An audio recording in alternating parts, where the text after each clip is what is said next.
Ladies and gentlemen, today we feel very honorable to have another keynote speaker, Mr. Sanjana Yajitha Hattotuwa, who has considerable expertise in media and conflict. Mr. Hattotuwa is a head of the Media Unit Center for Policy Alternative in Colombo, Sri Lanka. He is also an editor at Ground Views and has been a special advisor at the ICT for Peace Foundation, Geneva, Switzerland, since 2006. And he is also a lecturer at University of Lugano, Switzerland since 2010. Mr. Hattotuwa's publications and articles include Freedom of Information, A Case for Peace, Openness, and Good Governance, The Role of Conflict, Sensitive Journalism, The Role of Media in Peace Processes, and Peace Process in Sri Lanka. Ladies and gentlemen, we are also most fortunate this morning to be able to hear Mr. Sanjana speak to us on Sila between Sila and Charybdis, harnessing the potential of new media for conflict transformation. Please welcome Mr. Sanjana Yajitha Hattotuwa. I actually am going to do the old-fashioned thing and just speak without any presentation at all. Partly because on the night of my departure to Thailand yesterday, my Mac crashed completely. And for the first time in as many years as I've traveled abroad, I'm traveling without a computer. So I thought it was a good opportunity to also do the old-fashioned thing and pen down some of my thoughts on paper and ask you to also join me in a journey of imagination, because I want to use this opportunity and the luxury of being away from Sri Lanka. When you're in it and when you're in the country, I hardly ever have time to think more broadly upon the things that I do, to have that luxury to take you also on this journey to imagine what is possible with technology and peace building. I thank the organizers for the invitation. It is not often that one gets to get out of the country and think more broadly about what one does day in and day out. I've often come to Bangkok, and if anybody asks me my first impressions of Patani, I would use the English word verdant. Verdant refers to the green, the lush green that one sees outside, which reminds me so much of the more rural parts of Sri Lanka. But I think all conflict has innately, intrinsically, a verdant potential for its transformation. No conflict that I have lived through all my life and I have seen is without and is bereft of those opportunities for transformation. And my submission, my life, my work in my adult years have been to enhance, to augment, to strengthen that which is intrinsic in the worst of conflict, to bring out the best of us. The title was sent to the organizers many moons ago, many months ago. And Sila and Charybdis is not from our own culture. It's from my own background of learning English literature as a student of English literature in Delhi. And it comes from Greek myth, and it speaks of twin dangers, two dangers, Sila and Charybdis. It was a mythical passage through which sailors went through. And if they went close to one part of that passage, obviously they were shipwrecked. And if they went close to the other part, they were shipwrecked as well. So I used it as a metaphor. And Sila and Charybdis, for me, are ignorance and misuse of what we call, and probably many of us use, as technology, information communications technology, in the work that we do as peace builders in a violent conflict zone. First, some background to give you an idea of where I'm coming from to help you understand. In 2002, I was fresh out of university, a couple of years after university, and was asked to help with the technical design of what at the time led to a ceasefire agreement. Sri Lanka has witnessed 27 years of brutal conflict that the war ended in May 2009, so this was a very long time before the war ended. That's a different story, but I got involved in peace process design and conflict transformation, not as a student of it. I was a student of English literature, but because I was asked to get into the process, and I read up about it, and with my interest in technology, I helped design a process through which actors involved in the ceasefire monitoring were able to talk with each other. In 2006, I set up what has become, in the 8 years since, one of Sri Lanka's leading online platforms for discussion and debate, called Ground Views, which some of you may have remotely heard of. In 2008, I set up the Sinhala version, the vernacular version of it called Vikalpa. And earlier this year, I set up the second language version, which in Sri Lanka you speak Sinhala, Tamil, and English. English is the least spoken language. So it was important to have the vernacular as well, and it was called Matram. So now we have 3 independent citizen journalism sites in the country that publish, promote, and produce content and discussions that mainstream media cannot and will not. As a consequence of why I set up Ground Views, it was to be a safe space for hard discussions. As you know, in conflict, there are emotive discussions that people get very worked up about. And when that happens, we get very emotional about the topics we feel passionate about. I set up Ground Views so that it would become a safe space for the discussion of emotive issues. You could agree to disagree, but do it respectfully. So nothing goes up on the site, nothing, not a word goes up on the site without me looking at it, without me moderating it, without me curating it. For 1.5 years, I had a co-editor, but for over 8 years, I've done it single-handedly. The result of that is that I've, on Twitter alone, since 2008, published around 4.6 million words in total.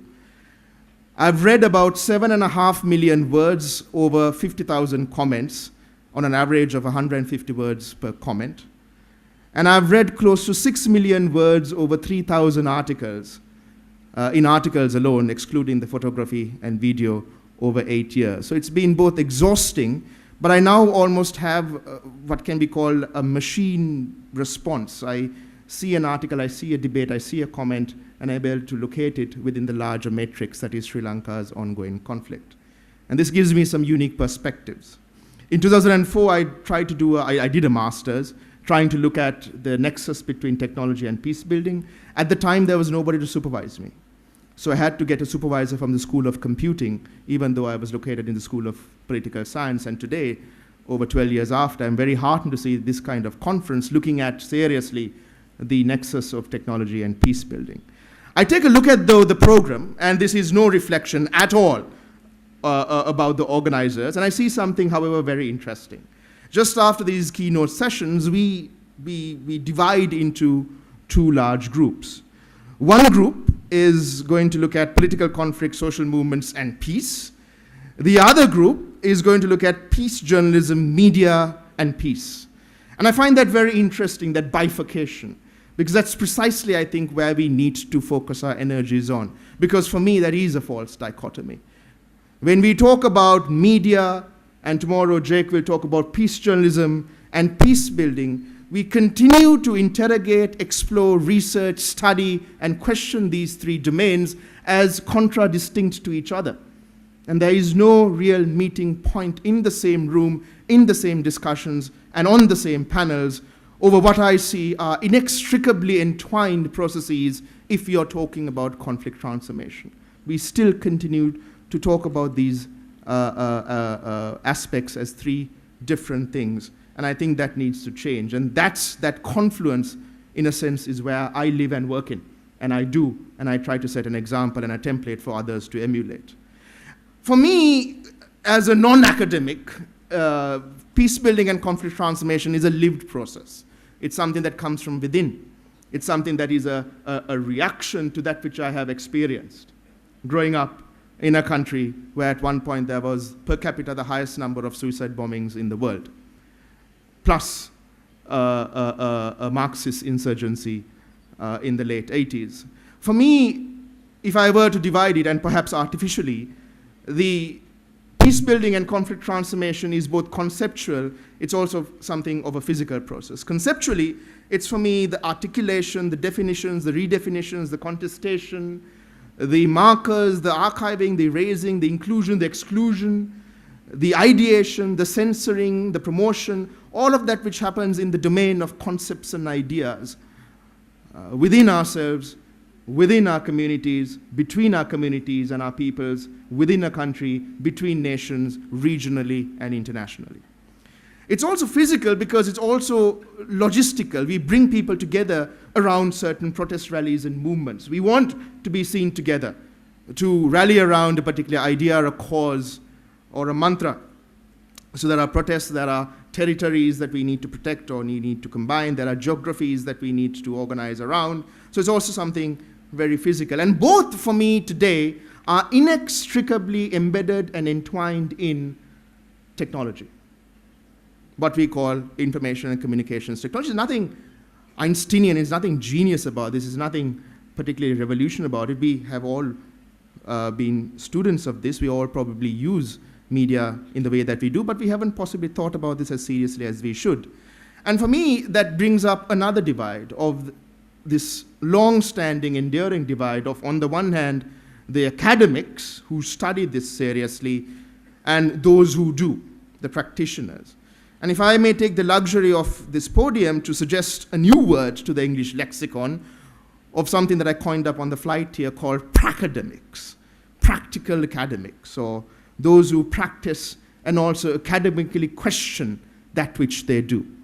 Those unique people who are able to critically look at what they do seriously, but not stop them in that process of questioning from doing what is needed and necessary and sometimes very timely.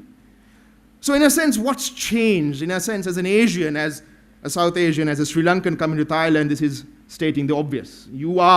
We are leaders in how technology can shape digital discourses, but also national, regional, communal discourses, sometimes very inconvenient truths as well. We have, all of us, never seen before the kind of world that we are living in today, and we take it for granted, and that's the beauty of it. We have never seen so much of people producing so much of information. In human history, since Homo sapiens evolved from Homo erectus, we have never seen an era, an epoch, a time when all of us, whoever we are, wherever we are, whatever we do, whatever our identity is, with an ability to create information for certain audiences. And what is interesting me for that, around that is that very often we treat or see or perceive those in conflict as victims. And that to me is true and continues to be true, but what we don't see often is seeing them as agents of change as well. They might be simultaneously victims of a larger conflict, but they are today agents of their own narrative. They can write their own narrative and write their own future. And that to me is a fundamental change that we need to embrace and take cognizance of more seriously. The second thing as a consequence is something that I told UNESCO on a podcast a couple of months ago when I was asked, what is this term I often use called bearing witness? And I quote, with the ability of technology today, that bearing witness is an active process because it takes courage to do it. It is not a passive act. It is observing.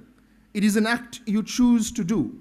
You act to a body of knowledge, and in the future, that body of knowledge can be very useful in helping understand why something happened around that time. In other words, close quote, we can record that which is important to us and which we think is going to be important for those in the future, without any mediation or permission from anybody else. And I think that's genuinely something damn new, that we can do it with what we have very often in the palm of our hand. So we don't need to go to a shop and buy some of these high-end camera equipment recording me at the moment. We can do that process of bearing witness with what we have in the palm of our hands, which pegs into something that a Nigerian novelist called Chimamanda Achebe said about the single story, the single narrative. And I quote her, "The single story creates stereotypes, and the problem with stereotypes is not that they are untrue, but that they are incomplete. They make one story. They become only one story." In Sri Lanka, for example, the story today, after May 2009, is a country at peace after the end of the war, where we are enjoying unbridled, unprecedented development, and we are looking forward to the future with great hope and optimism.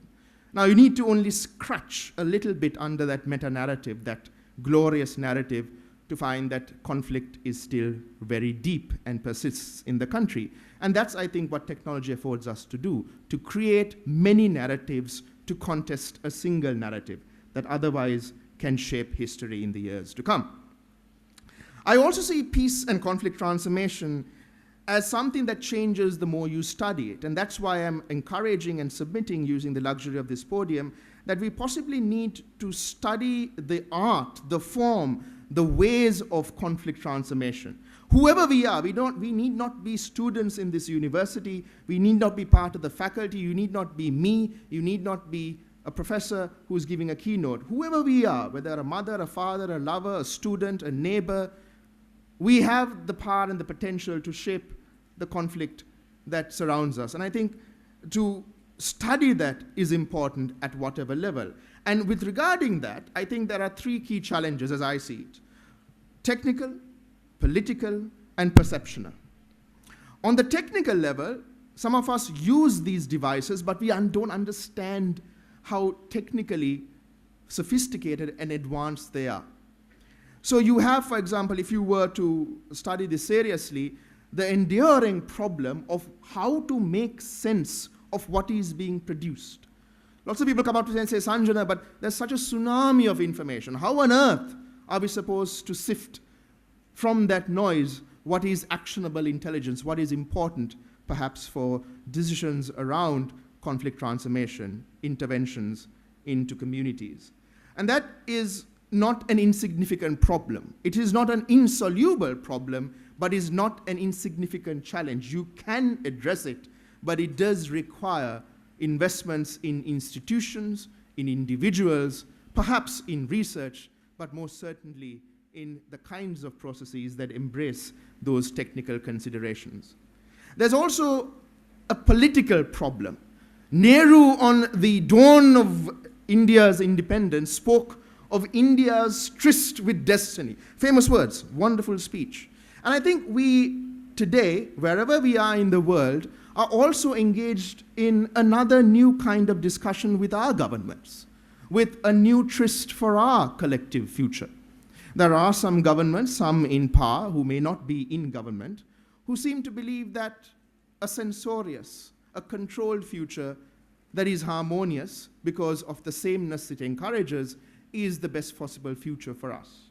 There are others who disagree that containing, controlling, and censoring is not the way forward. Sometimes these debates are highly emotive and violent, and other times they are mediated through more saner channels of communication and moderation. But this is a new, genuinely new social conversation occurring across a range of media platforms and using a range of voices. And I think that that political angle and dimension to information is also very important because it has genuinely created new conversations around deep politics. There's also a perceptional problem. Lots of people come up to me and say, Sanjana, but you're talking esoteria. You're talking about a luxury that is only enjoyed by the people who can, for example, afford a smartphone. And while I take that on board, I think that some of the myths and misperceptions around technology are also worth considering. For example, lots of people think of new media and technology as the internet on broadband, just smartphones, just the web, just content in English, just accessible by largely an urban elite, requires, for example, literacy to produce, does not impact a national discourse, is essentially and indubitably ephemeral. It lasts only a short time and is then forgotten, is deeply subjective and therefore unable to extrapolate a larger communal or national sentiment, and is, as a consequence, deeply flawed. Now, these are some of the pushback that you get when you talk about technology and peace building. But I think that it ignores so many other dimensions of what I call a rich spectrum of technology's embedded nature in peace building and conflict transformation. In the conversations that are engineered, that are founded upon, and developed and produced by that which we do as a daily habit, the SMSs we send, the Facebook updates we put up, the YouTube videos we put up. These are all social conversations, and I think you can't distill them into simplistic categories. And I call for a fuller understanding, also simply because as Asians in particular, we must take some pride in demonstrating to the rest of the world the sheer diversity of technological foundations, apps, and services that we use to communicate with each other. For example, in the Philippines, I think it's largely taken to be the text capital of the world. I think there are billions of text messages being sent around. In your own country, and I'll come back to that later, technology is integral to certain forms of resistance around the political rule that you have to endure today. So I think that, in a sense, it behoves us, because the deep irony is that communities who use the technology are way ahead of the study in how those technologies are used. And I think we need to catch up. Why, you might ask, is this important? Why? Pourquoi? Why do we need to give a damn? On the one hand, there is the obvious. So these are statistics that you can get off Google. There are 50 million tweets a day. 50 million. There are 700 million minutes spent on Facebook alone in a month. There are 1.3 exabytes, and this is a new term even for me. We've had to develop new terms to measure the quantum of information. An exabyte, I think, is 1 million terabytes. Of 1.3 exabytes of data sent and received by mobile smartphone users in a day globally. So, I mean, these are mind-boggling numbers, perhaps even senseless and difficult to even grasp if you are not data scientists. But what I think is that it needs and requires us to shift our perceptions around what do we do as peace builders around this. And for me, there are 3 key things around this. There's the volume, there's velocity, and there's variety. And this is what you generally call big data. And this is not something that peace-building theorists and academics often talk about. For me, what's interesting is the volume. How much is being said around a particular region, topic, issue, stakeholder, community, or process? How much is being said? In what language, for example? In terms of velocity, how much is being produced at any one point of time? For example, what we have often seen is that when there's a higher incidence of violence or a violent incident, the language and social media discussion becomes simplistic, resorts to myth, becomes monocausal, and is attributing that violence to a single actor or community. So the richness and the complexity of that conflict or complex political emergency is often lost in social media production in response to a violent incident, but over a period of time, social media can also provide great insight. So it's very interesting to study the velocity. Which also brings up the question of variety. What are the diverse opinions? Who is producing this? What are they saying? For example, is content in English by the same actor or community different to the context that they would, the language that they would use when speaking to their own community? And sometimes there's a remarkable difference. For example, in Sri Lanka, the president and the government would say sometimes diametrically opposed things when the same speech is translated into English, because they have different constituencies to address. And I think that this is very rich for harvesting. I have tried to do this and set an example. And I say these not with egotism, but as a template for study more broadly. In 2011, I set up a web exhibition of short-form video and photography called Moving Images. And through moving images, I wanted to interrogate a process that at the time just started, which is called the beautification of Colombo. The beautification of Colombo suggests that, obviously, prima facie, that Colombo is going to be made into a beautiful city, but what that does not entail or look into is the displacement of communities, low-income communities, low-income housing, who are basically being bulldozed away and shipped off elsewhere so that you don't even see them. So the narrative around beautification refers to these communities as 2 things: slums and shanties.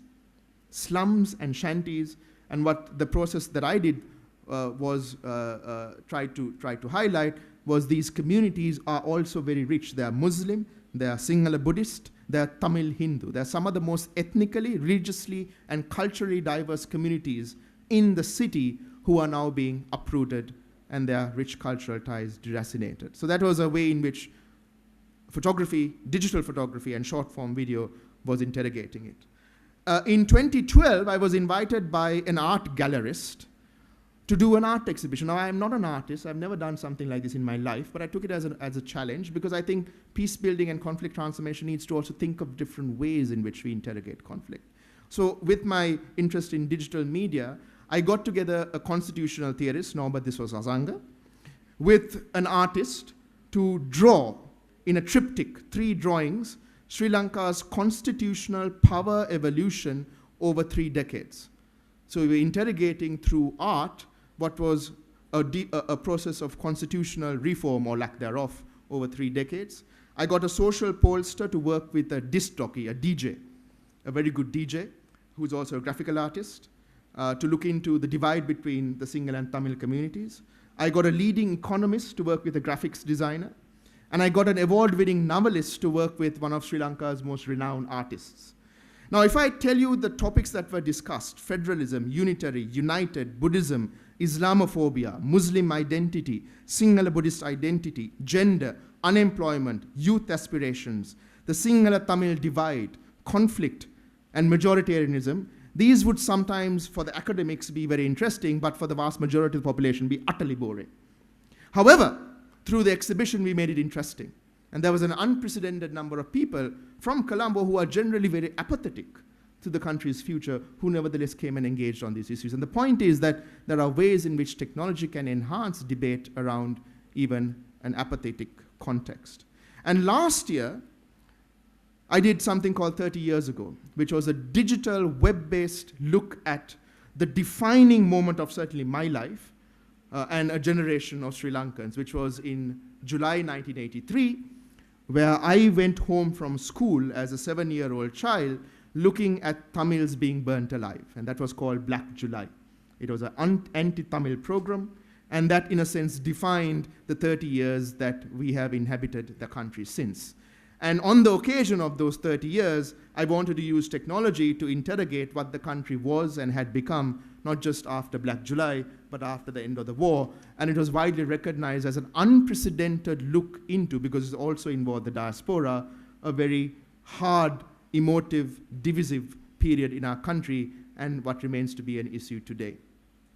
So I want to extrapolate from that personal what can be things that you guys can do, both in your country, but wherever you come from, and whatever institutions you belong to.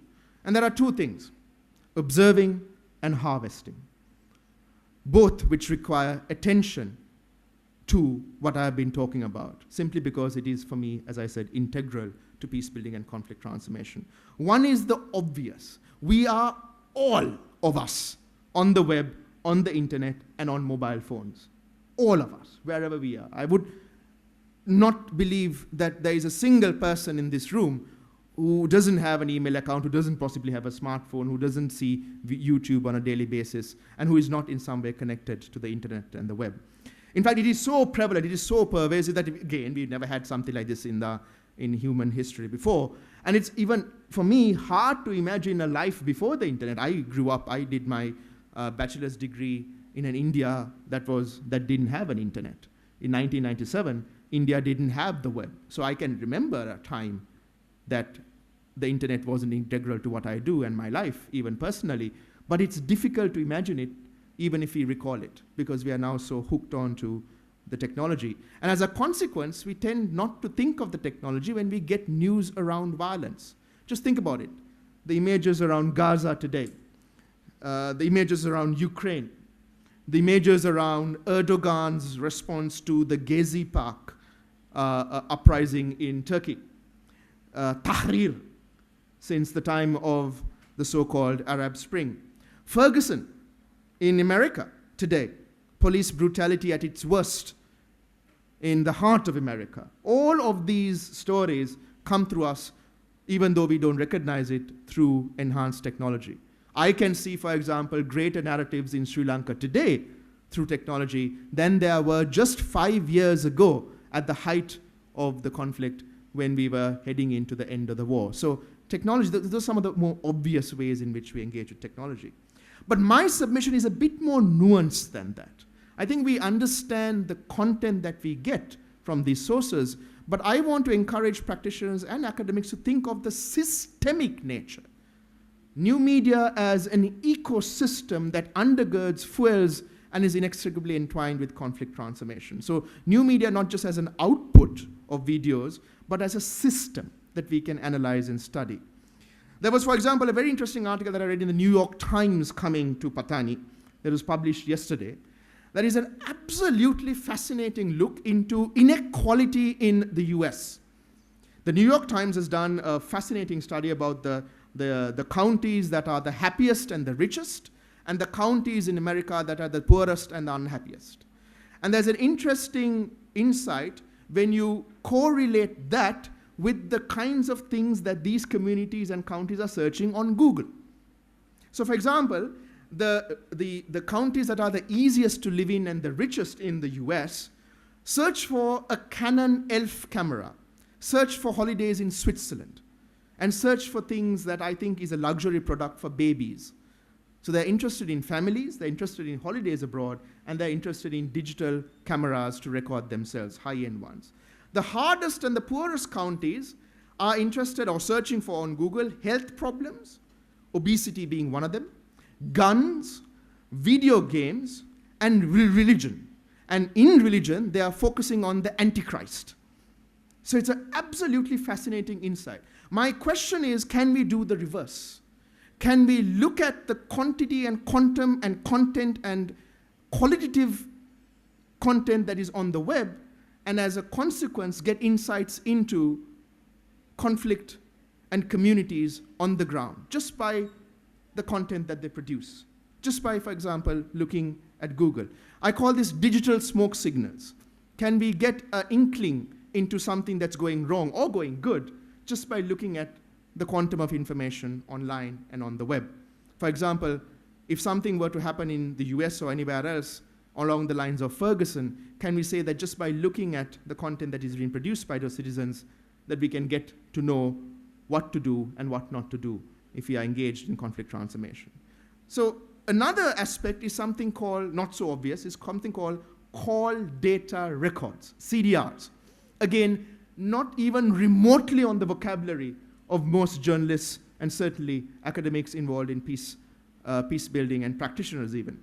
What's a call data record? A call data record is something that every single one of us who has a mobile phone, need not be a smartphone, makes in our telcos every single time we make or get a call.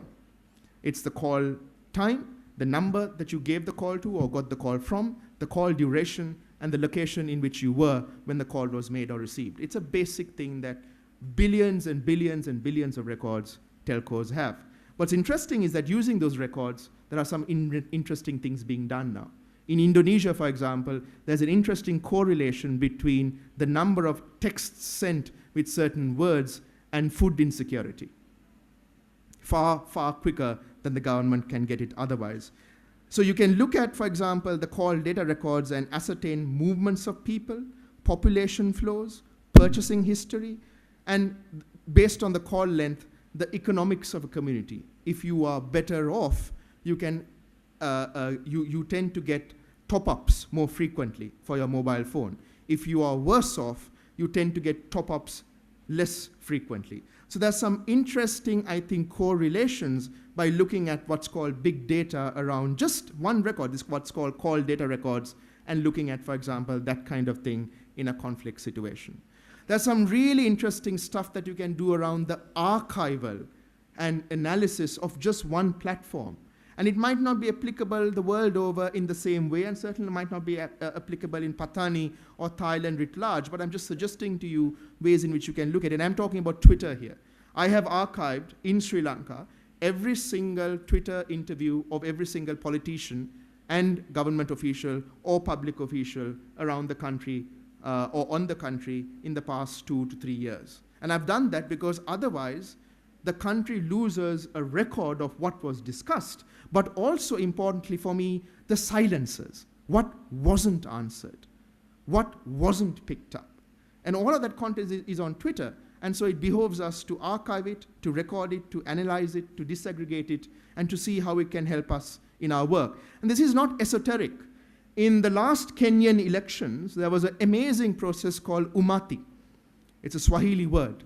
And umati tried to, or did very successfully, look at hate and dangerous speech exchanged over SMS, over, I think, 7 dialects, including English and Swahili, and proactively sent peace or conflict transformatory messages to the communities that had demonstrated heightened violence in the last presidential elections a couple of years ago. So it was analyzing that which was on SMS and messages and proactively trying to reduce the friction between communities. And I think that that kind of work is fundamentally interesting, using content that you would not otherwise use for conflict transformation. Another hidden thing is actually coming from this country. Some of you may have seen this remarkable image around the country, gone viral over Instagram and Twitter and Facebook. Now, what does that mean? Three-fingered salute. This three-fingered salute comes from The Hunger Games. It's a Hollywood movie. Nothing to do with Thailand. It's called The Hunger Games, a great movie, actually comes from a series of books. And this was a symbol of resistance, of course, within the fiction of the movie. There were two young characters. They come from District 13. And the fiction of the movie is that this becomes a symbol of hope. This becomes a symbol of resistance and of challenging the dominant power structure. And you see that after the changes in Thailand, that hundreds of people were photographing themselves doing this, and it went viral. Now, if you didn't understand what was going on, you didn't understand that this was resistance. This is not a column in the newspapers. This was not an academic paper. This was not a political party speech. This was not a rally. This was not a protest. Simple gestures denoting resistance. There's also something that's coming out of the US, and it's this. It's this, and it's coming from Ferguson. And it's called Hands Up, because the black individual in Ferguson had his hands up when the policeman allegedly shot him 6 times. And so this is going viral in the US. It's called Hands Up. And if you go and see some of this, you see that there is a resistance, there is an opposition, there is a concern about the policing in the US by just that message, hands up. And these are called memes, M-E-M-E-S. And that's a genuinely new phenomenon that is resident on the web, that is actually resistance, pictorially, photographically, that goes viral. The third example is from the Tiananmen Square from earlier this year, where the authorities in that country simply did not allow the commemoration of Tiananmen Square in 1989. And so there are some wonderful, wonderful ways, creative ways in which the Chinese community who wanted to remember that, remembered it, but using memes. So they used coffee, they used playing cards, they used yellow ducks. And to understand this as resistance and opposition and conversation is to understand the power of technology as well in conflict transformation. My question is, if we don't even know that these discussions are happening, how on earth, as peace practitioners, can we address certain types of conflict in certain geographical locations? And so the problem I face as a practitioner is also over the prevalence of this kind of technology. For example, when I've gone to Myanmar, it is really today a country that is not a country that's very well connected. It's probably what many of us call the last frontier of an information society.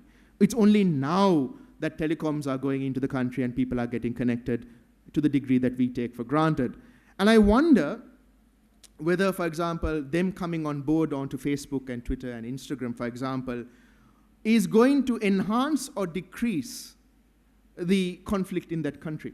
What is, for example, a local, regional conflict in the Rakhine with the Rohingyas, for example, is probably more internationalized today than people within their own country know about it. But in the years to come, as the narratives are exchanged in the country, in their own language between these regions, is there an inherent and innate potential for enhanced violence that's more geographically dispersed, or are we also going to take this as an opportunity to observe what has happened in other contexts and say technology is going to be an integral, intrinsic part of how we have to look at conflict transformation in that country in the years to come? So I want to end it all by looking at some of the metrics that are important or will be important for us as peace builders in the future, whether we are journalists or practitioners on the field. And for example, these are metrics that you would not otherwise have thought about. I don't think that Uppsala and other leading organizations dealing with peace building have thought about these metrics. And I encourage them, and my submission humbly is that they do. And as academics, we do. Phone penetration, call data records, social media adaptation and adaptation, disaggregated by platform. Web search metrics, it might not be Google, it might be other search engines that are more popular in a particular region because it's in their own language. Smartphone sales, based on which demographic. The cost of broadband access and the accessibility of broadband. The 3G or 4G mobile phone penetration. The tablet sales, the iPad or the Android tablet sales. The use of WhatsApp or IM apps, instant messaging apps. These, I find, are very interesting markers of conversations that have a bearing on particularly conflict zones. For example, in June, mid-June, there was the worst example of communal violence in Sri Lanka post-war against the Muslims in a particular southern city in Sri Lanka called Alutgama. The worst communal riots that we have seen in years, also because my country is facing the horrible phenomenon of Islamophobia over the past 2 years alone, which is a different story. But what's really interesting for me is that over the period of time in which that violence was possibly exclusively reported over social media, because there was a complete media blanket censorship in the mainstream media in the 3 or 4 days after the violence, there was a 30% increase over Google searches on Sri Lanka, which is statistically there. So it's very interesting that what is talked about in social media can contribute to greater awareness around that particular event or process or incident simply because that content is now being produced, even though it might not be actually reflected in the mainstream media. And my submission is that the information society, it's a term from the United Nations, the information society today and the econometrics around that are indivisible from our political society. The two have merged. And if the political society, a just society, a harmonious, equitable, equal society is a marker of peace and conflict, then we really need to think about what drives, what forms, what shapes, what contests there are in the information society around technology. And that brings me to who is not here in the room today. There is an august, there are wonderful students. It's so lovely to see all of you here. There's the faculty. There are my colleagues who come from abroad. There might be other experts from the region as well. So it's really, really a wonderful opportunity. But there are also people who are not here, and I think who need to be here if you're talking about peace moving forward. I think we need marketers. Marketers have a phenomenal understanding of audiences. And if we seek to address them proactively, I think we need to look at how they address and also learn some of the tactics from them, particularly with regards to technology's use. I think we need telecoms companies. I think we need so-called telcos. They are the arbiters of information in our countries today. If, like in Sri Lanka, the Ministry of Defense tells to an ISP, thou shalt not allow access to a website, they become controllers of the information we consume. And telcos are fundamentally important if so much of what we are producing, disseminating, and talking about is using their infrastructure, and we are dependent on them. We need advertisers. We need to know how to make our message stick, particularly in the short attention span that so many of us have on social media. As peace practitioners, and with the deepest respect to my former speaker, I'm going to use him as a lab rat in this example.